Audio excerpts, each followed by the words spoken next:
Do you know how long it's been since anyone really listened to me? I'm not telling you that to make you feel sorry for me. I'm telling you because I think you probably don't feel heard either. And because what I'm about to tell you now, nobody is going to tell you once I'm gone. My name is Margaret. I'm 94 years old. These hands kneaded bread for 50 years, sewed clothes that don't exist anymore, held people who are no longer here. And today, they're only good for pointing at you, for telling you what I didn't know how to see in time. I'm not famous. I'm not wise in the way books talk about wisdom. I'm just a woman who has come very far through time, and from where I am now, I can see things you still can't see. And that is worth more than any title. So close whatever else you've got open. Put the phone down out of your other hand and look at me, because this does not last forever. Neither one of them does. Not me, and not the time you have to change it. I'm going to do something that might feel strange to you. I'm going to describe you, without knowing you. You have more than your parents had at your age. More comforts, more options, more information, more ways to connect with the world. And still, there is something in you that never quite settles down. It isn't anxiety exactly. It isn't sadness exactly. It's more like a shapeless restlessness, like you're waiting for something that never arrives, like a piece is missing and you don't know where to look for it. And the strangest part is that when you're busy, you barely notice it. But when everything stops, when there is real silence, there it is, waiting for you. That feeling has a cause. And it isn't that something outside of you is missing. It's that you've spent a very long time looking outward and almost no time looking inward. And what's inside has been asking for your attention for a long time now. I did the same thing. For decades, I looked outward, toward other people, toward what they needed, toward what they expected from me, and I slowly lost myself, little by little, without anybody noticing, without me noticing, until one day I didn't know who I was if I wasn't the mother, the wife, the daughter, the helpful neighbor.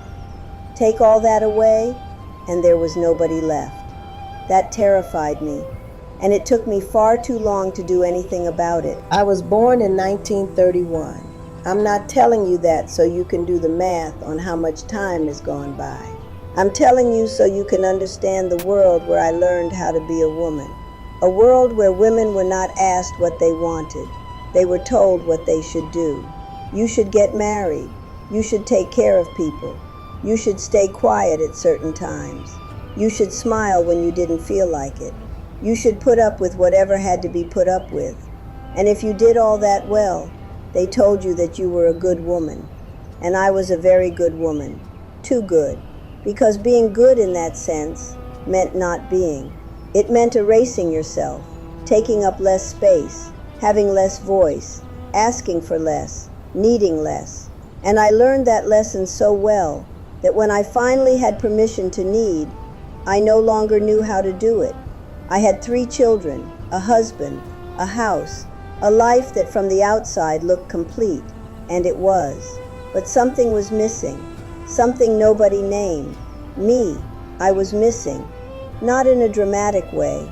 Nobody tore me out of my own life. I walked away from it myself. Little by little. Decision by decision. Silence by silence. I chose everyone else first, and I thought that was the right thing to do. I thought that was love, and part of it was. But it was fear, too. Fear that if I put my own needs first, I would stop being loved. Fear that if I said what I really thought, I would lose what I had. And that fear cost me something I cannot get back. Years, decades of years in which I was never fully myself. I need to tell you something I've told almost nobody. Not because it's a secret, but because for a very long time, I couldn't find the words for it. My husband's name was Antonio. We got married young. He was a good man. Not perfect, but good. He worked. He did what he was supposed to do. He was there. Or at least that's what I thought. We had been together for 32 years when I realized something. I didn't know him. Not really. I knew what he liked to eat. I knew how he slept. I knew his little habits, his routines, his silences. But I didn't know what scared him. I didn't know what he regretted. I didn't know what his deepest dream was. And the hardest part? He didn't know me either. We had spent 32 years together without ever truly introducing ourselves. Not because we didn't love each other, but because we had never stopped. We had never had the conversation. There was always something more urgent, always something that needed tending to, always tomorrow. One Sunday in the fall, after lunch, the children were no longer living at home, and there was silence. A strange silence, a real silence. And I looked at him, and he looked at me, and both of us knew without saying it that there was something we had not said in 32 years. He was the first one to speak. He asked me, "Margaret, are you happy?" And I opened my mouth to say yes, like always, like all my life, because that was what people said, because that was what he needed to hear, because that was what I myself kept repeating. But something that day wouldn't let me, and in its place, silence came out.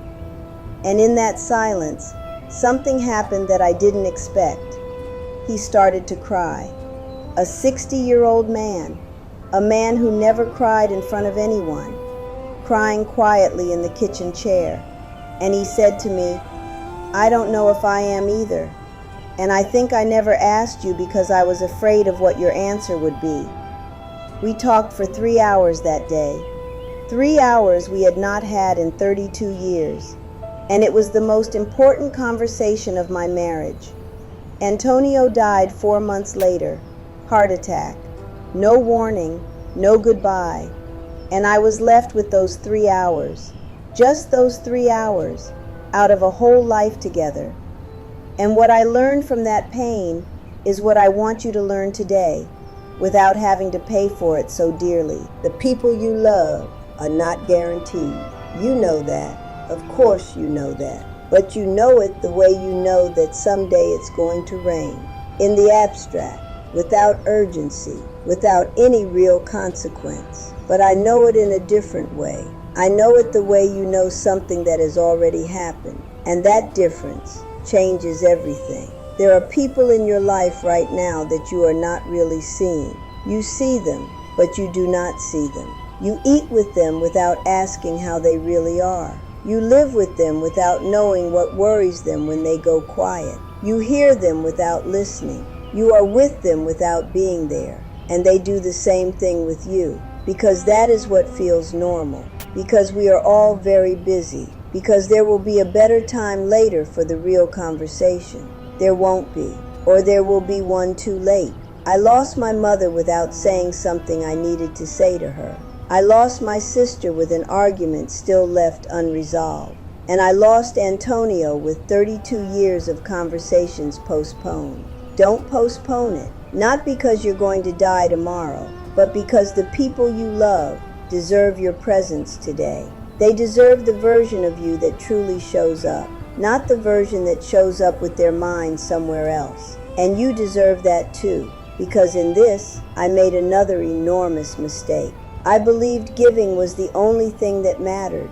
Giving time, giving attention, giving care. And I never learned how to receive. I never learned how to say, I need something too. And that created a distance, not between me and other people, between me and myself. I'm going to tell you what the biggest mistake of my life was.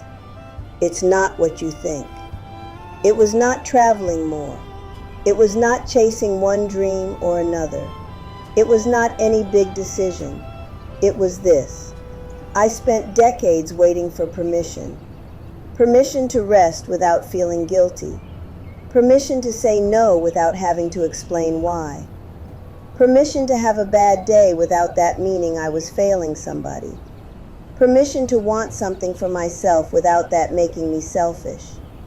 And nobody gave it to me, because nobody had given it to themselves, and because that permission does not come from outside.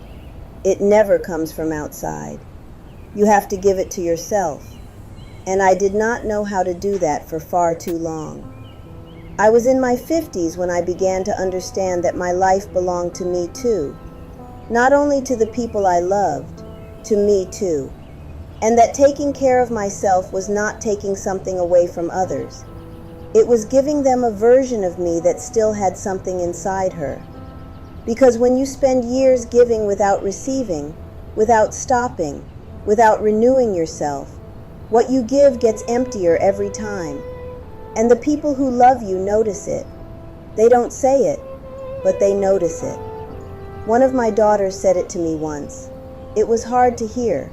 She said, "Mom, you feel far away even when you're here." And she was right. I was physically present, but I had left. I had gone to that place where a person lives in survival mode, getting things done, functioning, showing up, but not really being there. And that is what you have to avoid. Not physical absence, inner absence, which is the hardest kind to notice and the most expensive kind to pay for. From here, at 94 years old, life looks very different. The things that once seemed urgent were not. The things that once seemed important, many of them were not. And the things that truly mattered, I often treated as if they could wait. They could not. Do you know what I remember when I close my eyes? Not meetings, not achievements, not successful moments. I remember smells. The smell of fresh bread on a Sunday. The smell of my children's hair when they were little. The smell of wet earth after the rain in the town where I was born. I remember voices. Antonio's voice calling me from the other room. My mother's voice singing while she sewed. My grandson's voice the first time he called me Grandma. I remember moments that seemed unimportant. An afternoon when nothing special happened. A laugh that came out of nowhere. A hug that lasted a little longer than usual. That is what remains. Not the extraordinary, the ordinary, lived with attention. And that is what you have right in front of you right now.